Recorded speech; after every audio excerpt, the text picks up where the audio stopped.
The way you're thinking about money is preventing you from making way more impact, way more income in 2025. So in this video, I'm going to be sharing 4 money mindset beliefs that I see so many entrepreneurs have. And if you overcome these beliefs, you're going to 3x your business in 2025. So if you don't know who I am, my name's Yamuna. I lived as a monk for about 3 years in monasteries all over the world. And then I started Jivanam Ayurveda and Wellness, which is a holistic education company where we taught hundreds of people the science of body work and hundreds of people the science of holistic healing through Ayurveda.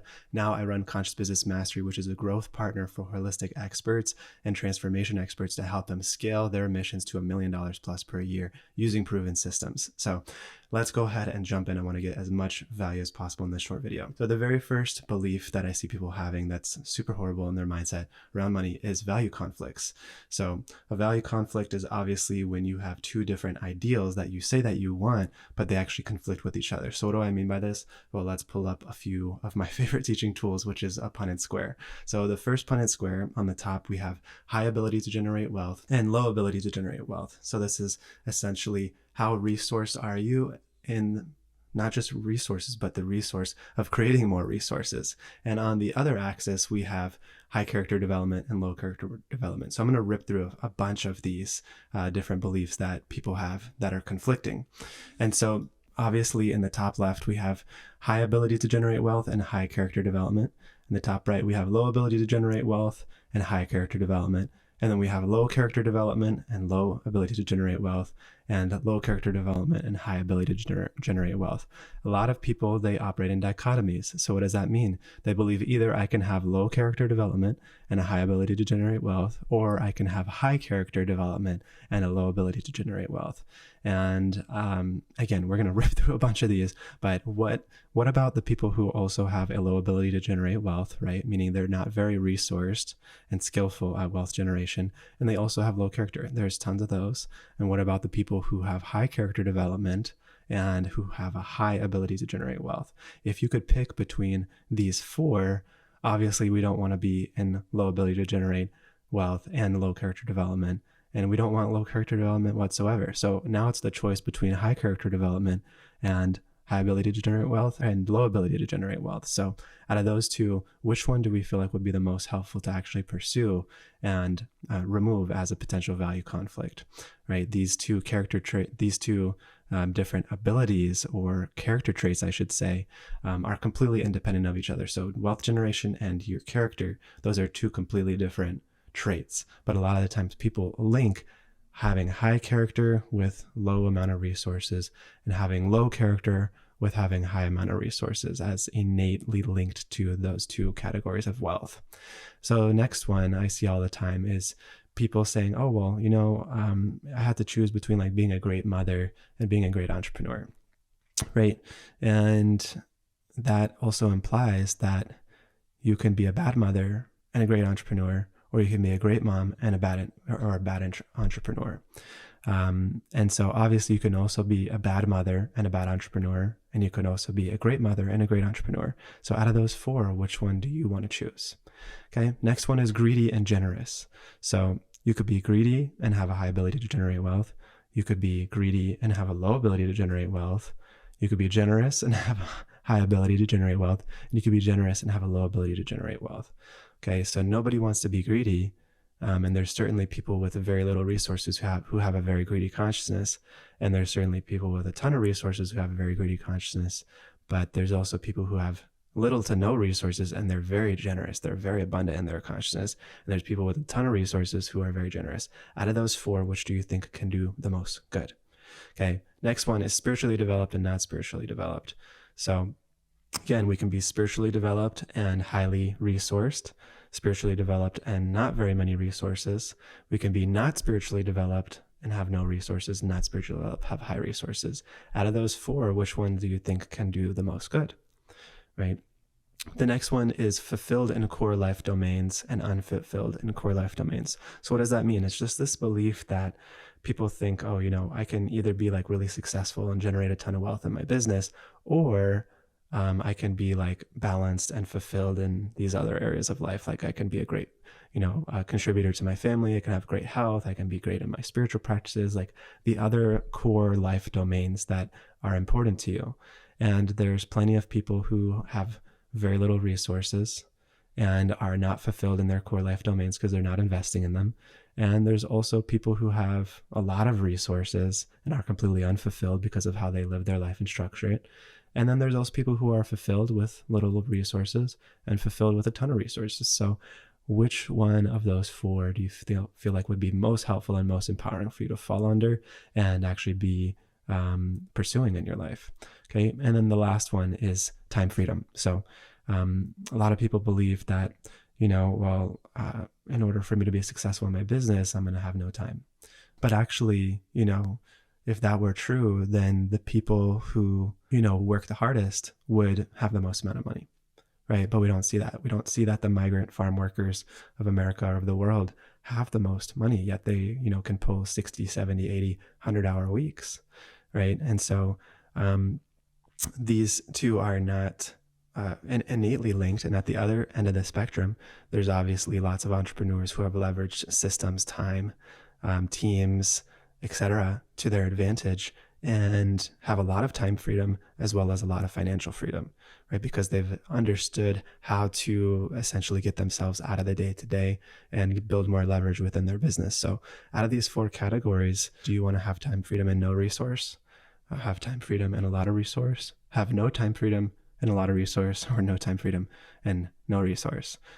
Which one would be the most empowering for you? So those are some very typical value conflicts that I see people having, that they feel like they either have to pick between one of two ends of the extreme, when really there's more nuance. There's people with, again, no time freedom and no resource. There's people who are unfulfilled in their core life domains and have no resources. There's people not spiritually developed with no money. There's people who are very greedy and also have no resources. People that are, poor parents and have no resource, and people with very little character development that also have low resources. And the same is true for the opposite, but there's options in between that we can choose. And you have to decide, if I can choose my beliefs around these things, which we all have the ability to choose our beliefs around these things, which one do I want? Okay. The second thing I want to talk about is people being scared to ask for money or ask for more money than they're used to asking for, because it feels like taking something from someone. So what do I mean by that? A lot of people, especially in the healing transformation space, they're all in on their transformation and healing product, but they feel weird asking for money, or they're scared to ask for more money when they're transitioning from, maybe one-off sessions or low ticket to high ticket products, or raising their prices. They feel energetically like they're going from the energy of giving to the energy of taking when they're asking for a sale. I want to just deconstruct this for a second in a few different ways. The first is understanding, why does money move from one place to another? Why is it that money exchanges from one person's hand to another person's hand? Well, the only reason it moves, like for instance, if I were to buy this seltzer, the only reason I bought this seltzer water, let's just say it's $3, is because I believe the value of this to me is worth more than $3. So therefore I'm happy to trade $3 for this seltzer because I value it and I enjoy it much more than I enjoy having those $3, right, to my name. And so money moves based on people's perceived value of that thing. And so as long as the discrepancy between what you're selling, the perceived value of what you're selling, and the cash value you're asking for it, as long as there's a discrepancy between those two, for you, like you should believe that your product is more valuable than what you're charging for it. And also your prospect obviously needs to believe that too in order to purchase it. Then you're always in the energy of giving, because you're giving somebody something more valuable as far as perceived value and use case value than what we're asking for them for a financial perspective or for money perspective. Okay. And so something I've always kept with me is that sales is something you do for somebody, right? Selling somebody on something is something you do for somebody, not to somebody, right? You're giving them the opportunity to access this incredible transformation or product for X amount of dollars, when really it's worth a lot more than that. And so one of the questions I ask many of my clients, how much could I pay you to unlearn and undo all the transformation you've received from your zone of expertise? Let's say you practice yoga, for example, right? There's probably many breakthroughs you've had in healing different traumas, healing different emotional states of being, maybe healing your body, feeling better, recovering from different ailments, getting more mobility, so many things that it's provided you over the years. Obviously you studied for 3 years, 5 years, 10 years, and integrated all those things into your lifestyle, into your way of thinking, your way of being. And so how much could I pay you to unlearn everything you know about yoga in this example and undo all the transformation you've received from yoga? And you're probably thinking, well, that's just insert whatever transformation that your business is about as an example. You're probably thinking, well, you probably couldn't pay me anything, right? It's invaluable, or it's a very high number. Maybe you had to pay me $2 million, right? Like Yamuna's ready to write a check for $1 million or $2 million or $5 million. If I just forget everything I know and I undo all the inner transformations I've had around this thing, it's probably a pretty high number, or you're probably thinking it's priceless, right? If it's a transformation you truly care about and that you're obsessed with. And so there's a big gap between whatever number you just thought of and the number that you're charging for your product. Now, obviously there's some nuance to this because your own inner transformations and way that you value this knowledge, you have to be able to recreate that in other people, which means being able to teach people, coach people, have them experience that transformation too, for them to ultimately feel the same way you're feeling. And that takes time and skill. So there's some nuance there, but there's obviously a huge gap between, let's say you charge $1,100 for a yoga program and you wouldn't accept a check for $1 million for me to undo all of your yoga transformations and learnings, right? Just as an example. So that's something to think about. The third way to reframe this, if you're scared about asking for money, especially if you're really a beginner or shifting to a new offer or new product or new price tag, is do it for a non-money exchange. Okay. This isn't devaluing yourself in any way. So many people think that, but if you can ask for 3 things in exchange for someone going through your program for free, you're going to feel a lot more confident. And those 3 things are 1, testimonial, 2, detailed product feedback. And number 3 is a referral for a few friends that could join your program upon successful completion and implementation. So you're going to get a bunch of crucial feedback. You're going to get confidence in your delivery. You're going to get social proof in the form of testimonials, which you can now use on your social media, your website, your funnel, which is going to make it easier for people to trust you, easier for you to sell the product in the future, and a free bunch of leads from referrals. And what I would recommend is after you do free and you get these people in and get them great results, you make your product better, you have social proof, and now you can slowly start charging, let's say $500 for your product, $700 for your product. Okay, so that's number 2. If you're scared to ask for money or more money because it feels like taking from somebody, understand that in all cases you're giving. Sales is something you're doing for somebody, not to somebody, as long as the perceived value and the use case value of what you're providing them exceeds the cash value you're asking for. All right, number 3 that I see as a huge mistake is confusion around how to ethically charge more. So I'm going to teach you how.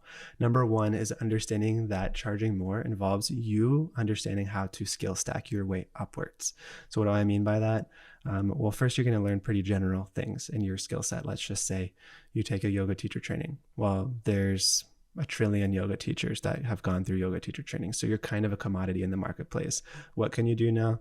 You can do free yoga classes in your community. You can charge people $15, $20, $30, $40, $50, maybe $80 for private, $100 for private after you've gone through something like that, if that's your only skill set that you have so far, right? Obviously, if you've been practicing for many, many years, you probably picked up a level of expertise along the way, but you're kind of a generalist still. Let's just assume you're a generalist. So that's kind of what you can charge, is just commodity prices, because there's a trillion certified yoga teachers in the marketplace. But now let's say you learn holistic health science like naturopathic medicine or Ayurveda or acupuncture or Chinese medicine.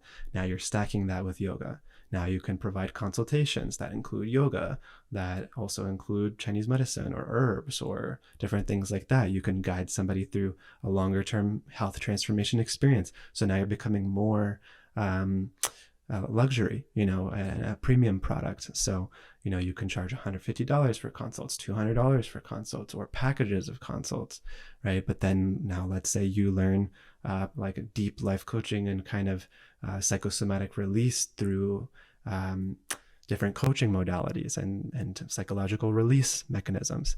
Now you can take someone on a 3-month journey where you're working on their traumas, working on their belief systems, guiding them through a lifestyle practices of yoga, herbs, nutrition, etc. It becomes much, much more robust.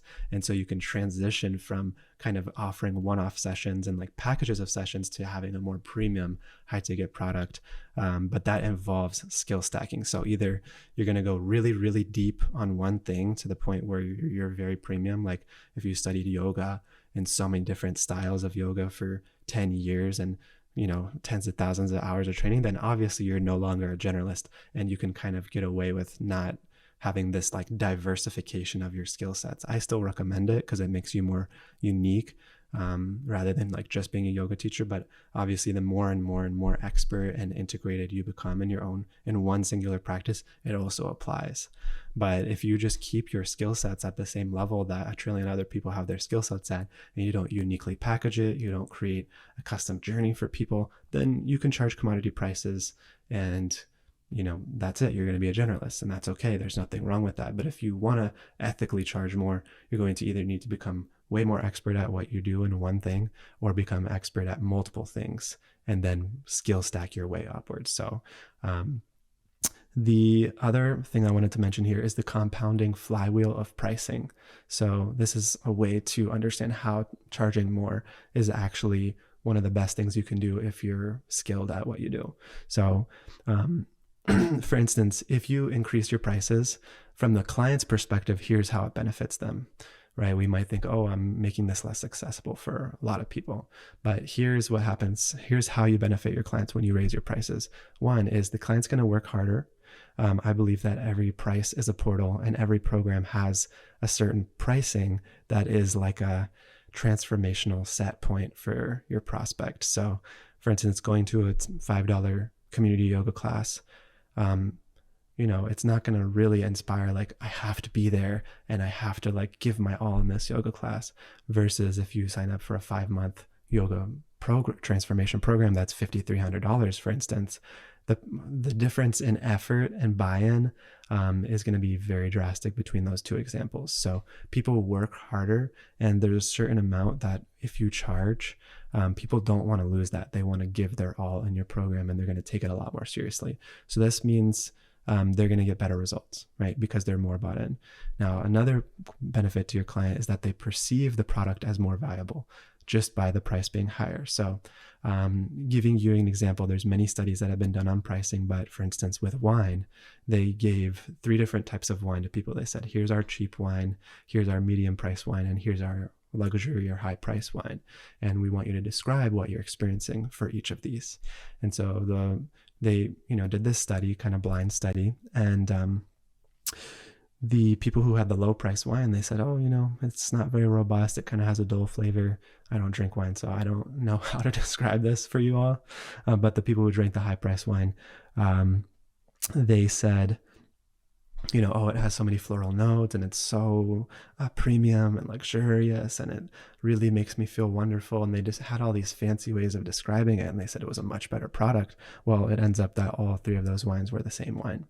Okay, just because the pricing was higher on one side, it actually made the person experience it in a different way. And I'm sure all of you have had that experience too, to some extent or another.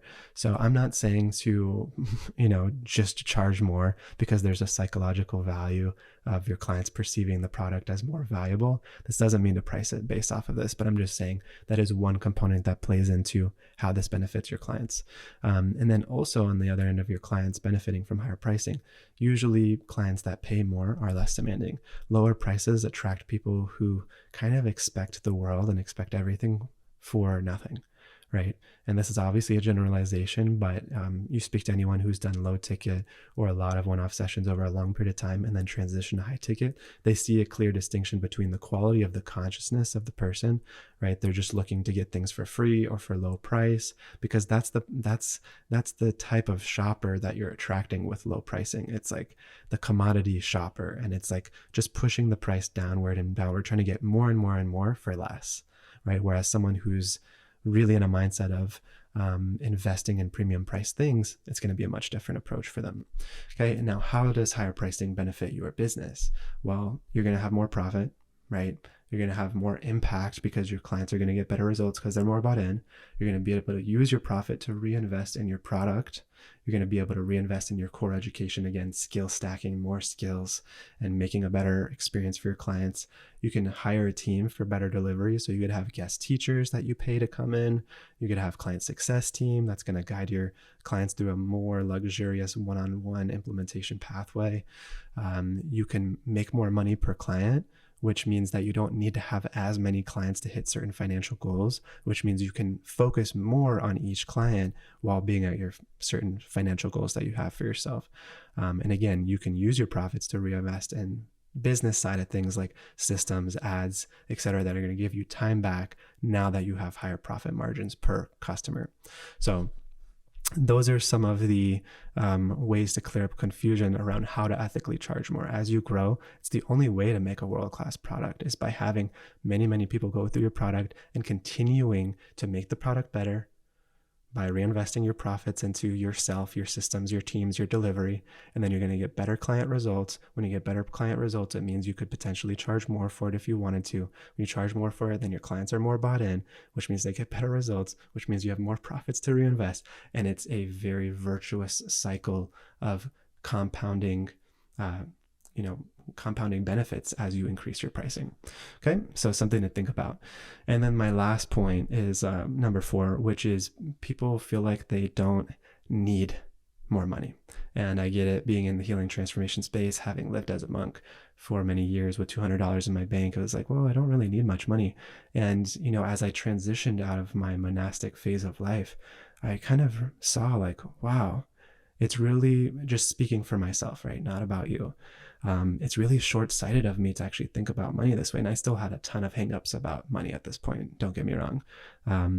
But to think like, oh, I don't actually need much, it's negating what I want to do for my future family, for my daughter, for my future wife, for my community, for the world.